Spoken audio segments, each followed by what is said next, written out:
അടുത്ത documents and devices to be carried rule 138 ഏലാ പറയുന്നത്. അതിലെന്താ പറയുന്നത് വെച്ചാൽ the person in charge of convenience shall carry, അതായത് ഈ പേഴ്സൺ കൺവീനിയൻസിലുള്ള ആള് എന്തൊക്കെ ക്യാരി ചെയ്തിരിക്കണം പറയുന്നത് the invoice or bill of supply or delivery challan as the case may be and അടുത്തതെന്ന് പറയുന്നത് copy of the e way ബില്ലിൻ്റെ കോപ്പി ഫിസിക്കൽ ഫോമിലായിരിക്കണം. അതുപോലെ ഇ വേൻ്റെ ബിൽ നമ്പർ ഇലക്ട്രോണിക് ഫോമിലായിരിക്കണം. Mapped to the radio frequency identification devised embedded on the convenience in such manner as may be notified by the കമ്മീഷണറും ആയിരിക്കും. ആ commissioner എന്ന് പറയുന്നത് by notification or require a class of transporters to obtain a unique radio frequency identification device പ്രകാരമോ അല്ലെങ്കിൽ and get the device embedded on the convenience and the map eBay bill to the radio frequency identification device parallel to the movements of goods പ്രകാരമോ ആ കമ്മീഷണറുടെ notification കിട്ടിയിരിക്കും. അതുപോലെ തന്നെ require the class of transportations to be obtain എന്നാണ് പറയുന്നത്.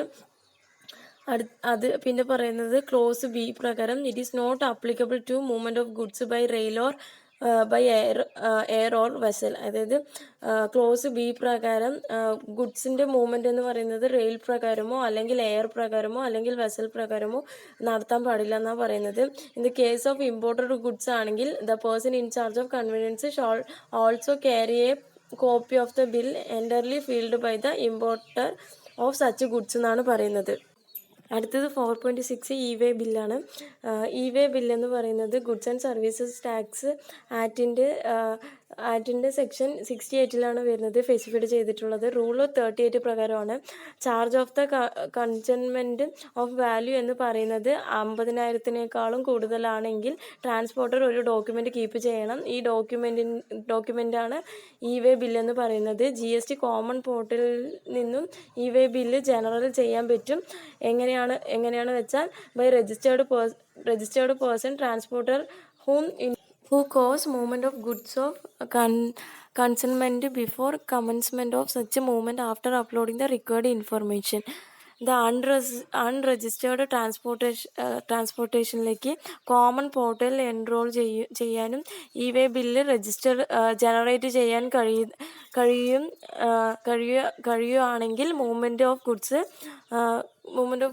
Four his clients എല്ലാ പേഴ്സണും എൻറോൾ ചെയ്യാനും ഇ വേ ബില്ല് ജനറേറ്റ് ചെയ്യാനും കഴിയും. എന്താണെന്ന് വെച്ചാൽ movement of goods for his or her own use ആയിരിക്കും. അടുത്തെന്ന് പറയുന്നത് 4.7 പവർ ടു അറസ്റ്റ്. സെക്ഷൻ 69 പ്രകാരമാണ്. ഒരു പേഴ്സൺ എനി ഒഫൻസ് കമ്മിറ്റ് ചെയ്തിട്ടുണ്ടെങ്കിൽ കമ്മീഷണർ ബിലീവ് ചെയ്യുന്നത് offence specified in clause A പ്രകാരമോ അല്ലെങ്കിൽ ക്ലോസ് ബി പ്രകാരമോ അല്ലെങ്കിൽ ക്ലോസ് സി പ്രകാരമോ അല്ലെങ്കിൽ clause D of subsection D പ്രകാരമോ അല്ലെങ്കിൽ സബ്സെക്ഷൻ 1 പ്രകാരം of section 132 which is punishable under clause 1 or 2 of subsection 1 or under subsection 2 of the section.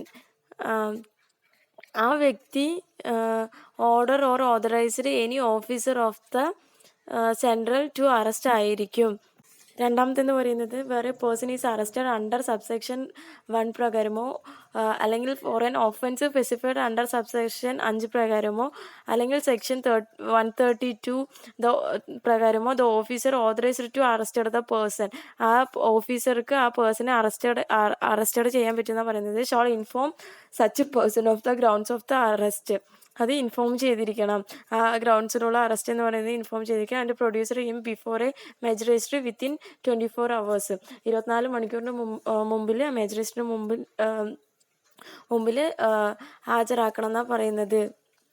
അടുത്തെന്ന് പറയുന്നത് മൂന്നാമത്തെ പോയിന്റ് എന്ന് പറയുന്നത് subject to the provisions of the code of criminal procedure 1973 ആണ് പറയുന്നത് മൂന്നാമത്തെ. അത് രണ്ടെണ്ണമായിട്ടാണ് ഉള്ളത്, എയും ബിയും. എ എന്ന് പറയുന്നത് വേറെ person is arrested under subsection 1 പ്രകാരം ഏതെങ്കിലും പേഴ്സൺ അറസ്റ്റഡ് ആയിരിക്കുകയാണെങ്കിൽ for any offences specified under subsection 4 subsection 4 പ്രകാരം ഏതെങ്കിലും പേഴ്സൺസ് എന്തെങ്കിലും ചെയ്തിട്ടുണ്ടെങ്കിൽ ഓഫ് സെക്ഷൻ 132 പ്രകാരം he shall be admitted to bail or in default of bail.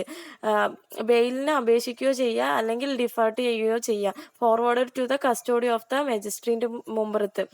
അടുത്തതെന്ന് പറയുന്നത് ബി എന്ന് പറയുന്നത് in the case of non cognizable and bailable offence ആണെങ്കിൽ the deputy commissioner or the assistant commissioner shall for the purpose of releasing an arrested person or on bail അതായത് ഇവർ ചെയ്തിരിക്കുന്ന case charge ചെയ്യപ്പെട്ടിരിക്കുന്നത് bailable offences ആണെങ്കിൽ commissioner releases an arrested person എന്നാണ് പറയുന്നത്. On bail or otherwise എന്നാണ് പറയുന്നത്. Have the same powers and been subjected to the same profession as an officer in charge of the police station എന്നാണ് B പാർട്ടിൽ പറയുന്നത്. രണ്ടാമത്തെന്ന് പറയുന്നത് വേറെ person is arrested under subsection 1 പ്രകാരമോ അല്ലെങ്കിൽ for an offence specified under subsection 5 പ്രകാരമോ അല്ലെങ്കിൽ സെക്ഷൻ 132 പ്രകാരമോ the officer authorised to arrested the person. ആ ഓഫീസർക്ക് ആ പേഴ്സണെ അറസ്റ്റഡ് ചെയ്യാൻ പറ്റുന്ന പറയുന്നത് shall inform such person of the grounds of the arrest. അത് ഇൻഫോം ചെയ്തിരിക്കണം. ആ ഗ്രൗണ്ട്സിലുള്ള അറസ്റ്റ് എന്ന് പറയുന്നത് ഇൻഫോം ചെയ്തിരിക്കണം. And produced before a magistrate within 24 hours 24 മണിക്കൂറിന് മുമ്പിൽ മജിസ്ട്രേറ്റിന് മുമ്പിൽ ഹാജരാക്കണം എന്നാണ് പറയുന്നത്. അടുത്തെന്ന് പറയുന്നത് മൂന്നാമത്തെ പോയിന്റ് എന്ന് പറയുന്നത് subject to the provisions of the code of criminal procedure 1973 ആണ് പറയുന്നത് മൂന്നാമത്തെ. അത് രണ്ടെണ്ണമായിട്ടാണ് ഉള്ളത്, എയും ബിയും. എ എന്ന് പറയുന്നത് വേറെ person is arrested under subsection 1 പ്രകാരം ഏതെങ്കിലും പേഴ്സൺ അറസ്റ്റഡ് ആയിരിക്കുകയാണെങ്കിൽ for any offences specified under subsection 4 subsection 4 പ്രകാരം ഏതെങ്കിലും പേഴ്സൺസ് എന്തെങ്കിലും ചെയ്തിട്ടുണ്ടെങ്കിൽ ഓഫ് സെക്ഷൻ 132 പ്രകാരം he shall be admitted to bail or in default of bail. ബെയിലിന് അപേക്ഷിക്കുകയോ ചെയ്യുക അല്ലെങ്കിൽ ഡിഫാൾട്ട് ചെയ്യുകയോ ചെയ്യുക. Forward to the custody of the magistrate മുമ്പത്ത്. അടുത്തതെന്ന് പറയുന്നത് ബി എന്ന് പറയുന്നത് in the case of non cognizable and bailable offence ആണെങ്കിൽ the deputy commissioner or the assistant commissioner shall for the purpose of releasing an arrested person or on bail അതായത് ഇവർ ചെയ്തിരിക്കുന്ന case charge ചെയ്യപ്പെട്ടിരിക്കുന്നത് bailable offences ആണെങ്കിൽ commissioner releases an arrested person എന്നാണ് പറയുന്നത്. On bail or otherwise എന്നാണ് പറയുന്നത്.